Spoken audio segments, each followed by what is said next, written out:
ज्ञापन दिया गया? बड़ा ही शर्मनाक और बहुत ही चिंता का विषय है कि 29 तारीख को दिल्ली, देश की राजधानी दिल्ली में एक 16 वर्षीय बालिका, मासूम बालिका साक्षी का दिन दहाड़े एक वर्ग विशेष के व्यक्ति ने लगातार 30 से 40 चाकू से वार करके उसकी जघन्य हत्या कर दी।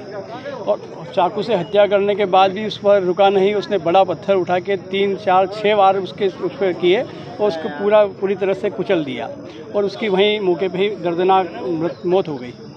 मूल में विषय यह है कि ये साक्षी तो एक घटना है, पूरे देश में इस प्रकार की एक नहीं अनेकों घटना आए दिन अलग अलग रूप में हो रही है और उनके पाशविकता और निशाचर प्रवृत्ति से जिस प्रकार से वो हत्या होती है वो सभ्य समाज को भयग्रस्त करती है और एक समाज में अपनी असुरक्षा के प्रति चिंतित करती है।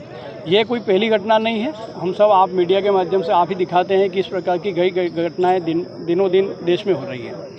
आज नीमच का सर्व समाज इस घटना के विरोध में ही एक ज्ञापन देने राष्ट्रपति महोदय के नाम माननीय जिलाधीश के द्वारा यहाँ कलेक्टर ऑफिस में आया था, जिसमें लगभग नीमच के 35 से अधिक समाजों ने अपना ज्ञापन पत्र इस सर्व समाज के साथ संलग्न किया है।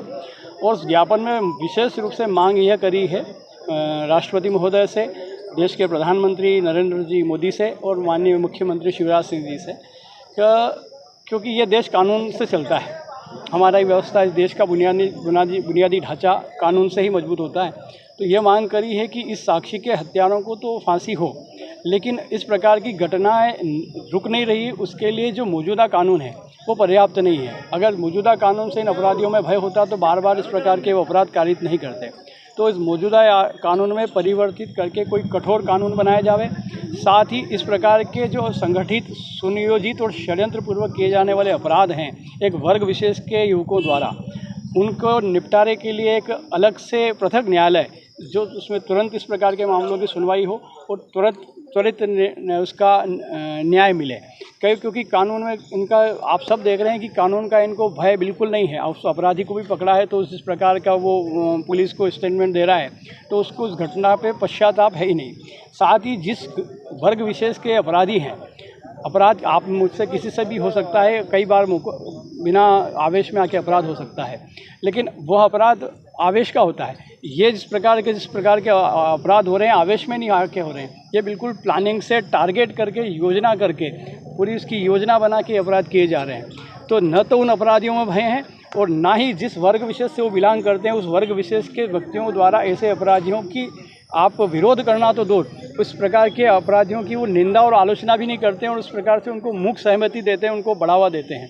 तो यह बाकी जो समाज है, इस देश में रहने वाला अन्य समाज हैं, चाहे वो कोई भी हो, सिख समाज हो, जैन समाज हो, हिंदू समाज के अलग अलग जातियां हैं, उन सब में आज एक बहुत बड़ा असुरक्षा का वातावरण है कि अपने बच्चे किसी के बाहर पढ़ रहे हैं, कोई कहाँ नौकरी के लिए जाते हैं, तो वो कैसे सुरक्षित होंगे।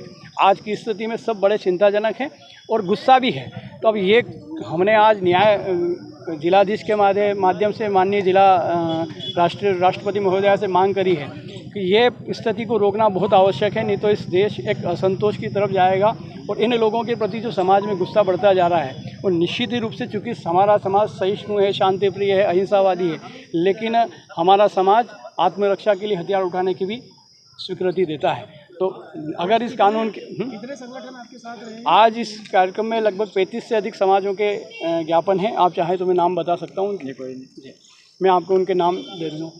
ठीक सर, आपका नाम? शैलेश जोशी। अगर आपको हमारी वीडियो खबर पसंद आई है तो हमारे YouTube चैनल को सब्सक्राइब करें, लाइक करें, शेयर करें और हमेशा अपडेट रहने के लिए, खबरों पे बने रहने के लिए बेल आइकन को प्रेस करें। धन्यवाद।